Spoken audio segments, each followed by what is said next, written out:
Today we are in central Pennsylvania. We are in the area of Pine Creek River, I believe. That's what that's referred to. I believe it's a river.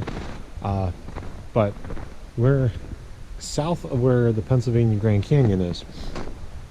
And I'm going to attempt to tackle a trail I've been wanting to do for a while.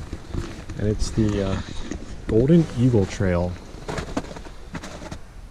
Now, this is a nice trail. It's got a pretty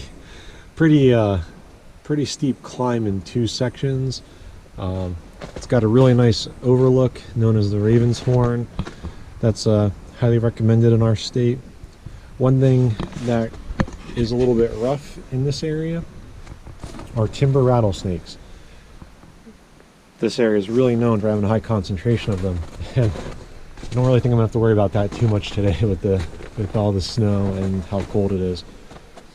But yeah, it's one of the reasons why I haven't done this trail yet. I tend to skip it during the warmer months just to avoid any potential issues. But the Pine Creek rail trail that goes up through the Pennsylvania Grand Canyon runs along here. It continues south. I'm not sure exactly how long that is, but it's pretty good distance. But I am going to go get my pack on. I'm probably going to need my micro spikes today, and we're going to hit the trail, and I'll see you out there in a little bit. So it's worth mentioning for anyone that's interested in doing this trail, there's a lot of different access points that I've noticed, but this one right here, the Clark Farm Station parking area, it's directly across from one of the trailheads, and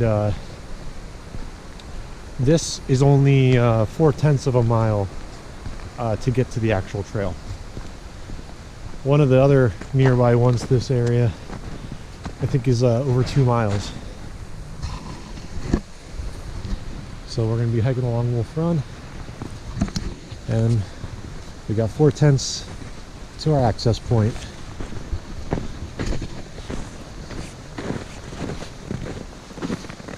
The Golden Eagle is blazed all in like a yellow color.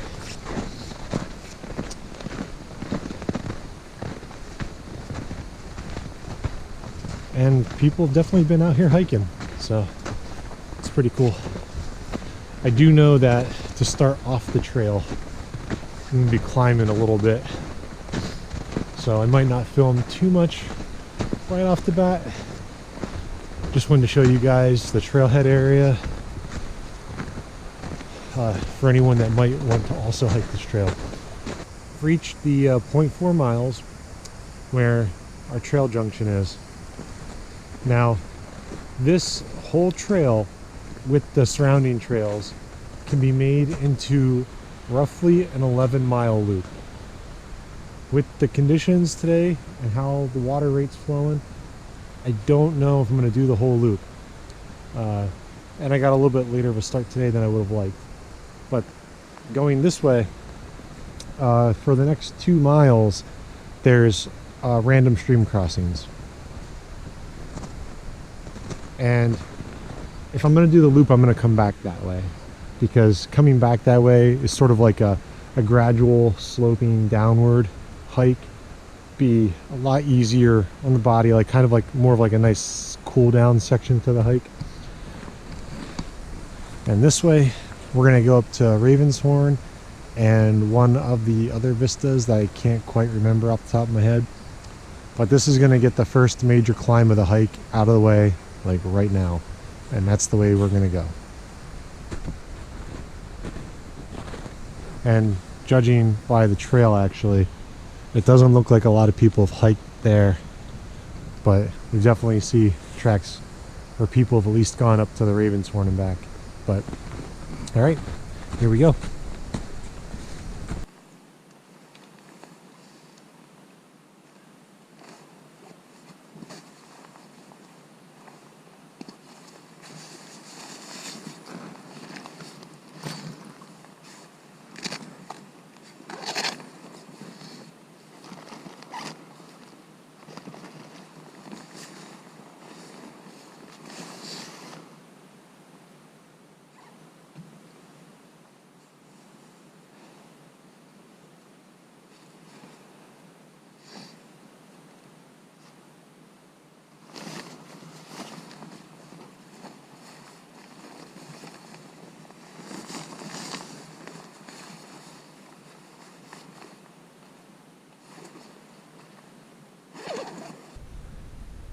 We have climbed a long way, and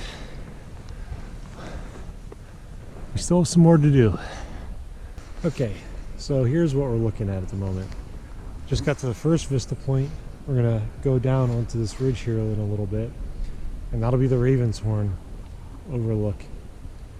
Now, finally done climbing for now. Just did all that climbing. And there's this ridge that goes out, and then it drops down into this valley. And then we hike to do the loop. We hike back through the valley and then loop around the back end of where we're at right now. And I was wrong. After consulting the map again, to do the loop, it's just over 9 miles.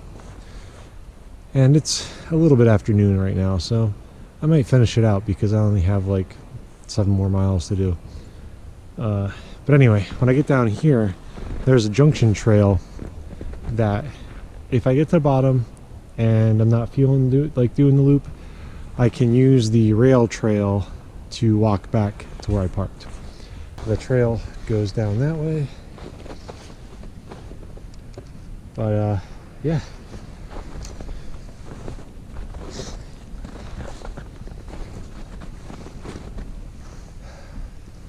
Now, this rock shouldn't be too icy.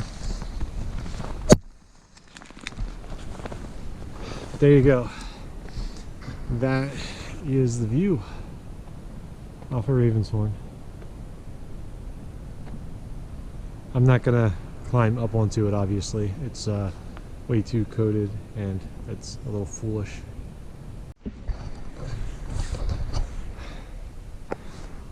And just a little short ways from Ravenshorn, here's looking up at it. Just had to scramble down over all these rocks. That was a fun little endeavor, I gotta tell you.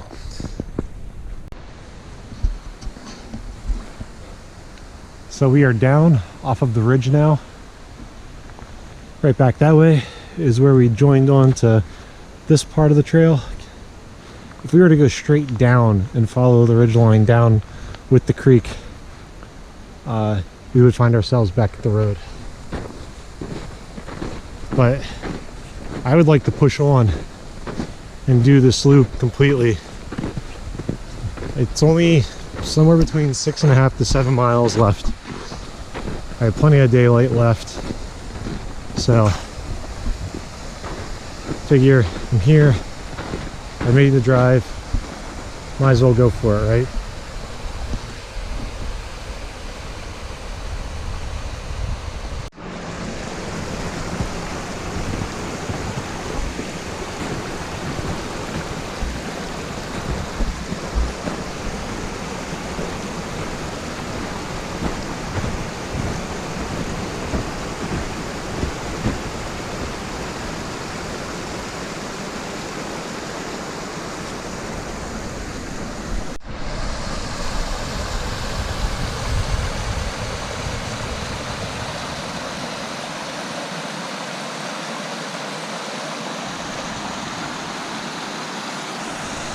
Welcome back.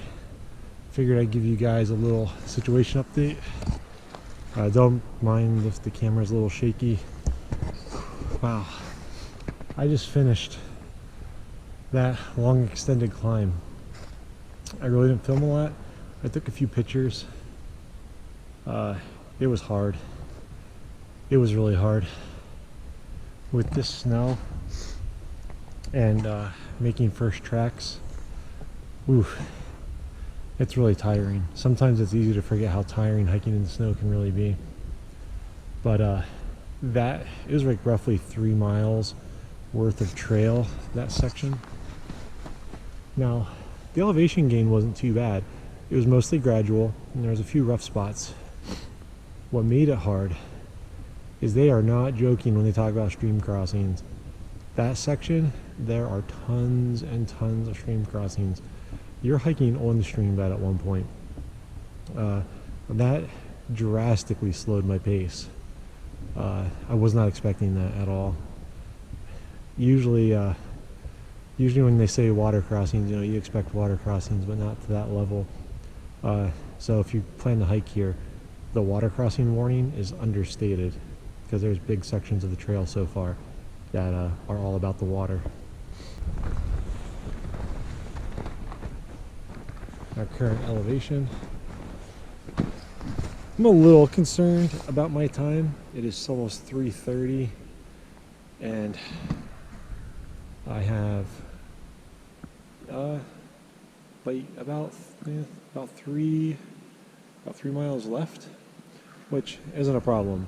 The only concern I have is when I get down by that stream, if there's a ton of water crossings and stream bed walking like there was on the last stream, it's going to slow my pace down, and I'm definitely going to be exiting the woods like right around dark if that happens, which it's whatever. I'm prepared for that. We're good to go.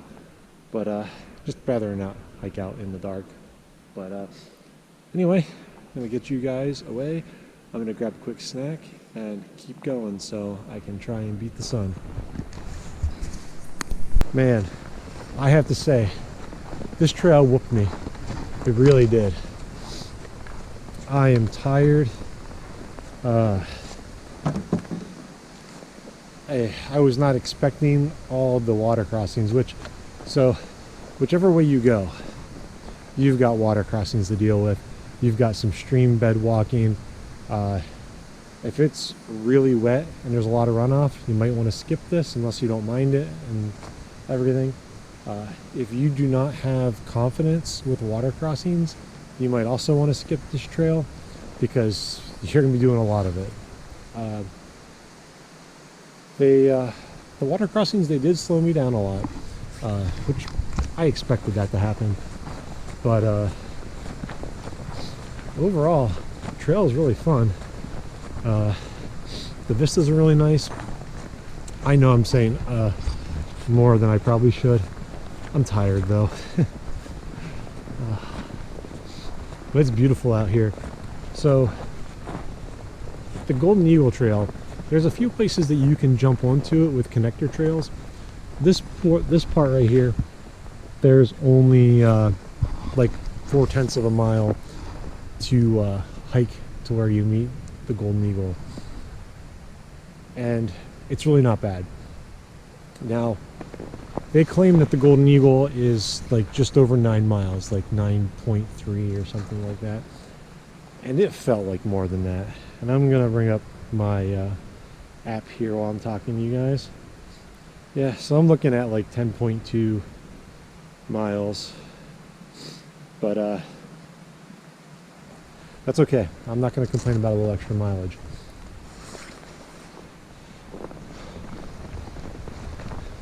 I will tell you this though, for anyone else that hikes out there, I don't know how often it hits you or not, but every once in a while the trail it'll kind of bring you down, like I guess like slightly demoralize you a little bit, and that's kind of what this did to me. Like I was doing like almost 3 miles straight up through the one run, constantly jumping back and forth across the stream, and that one was flowing pretty good, and parts of it walking in stream bed. Thankfully the stream bed parts were dry, or so covered in like snow and ice and everything else that it didn't even matter.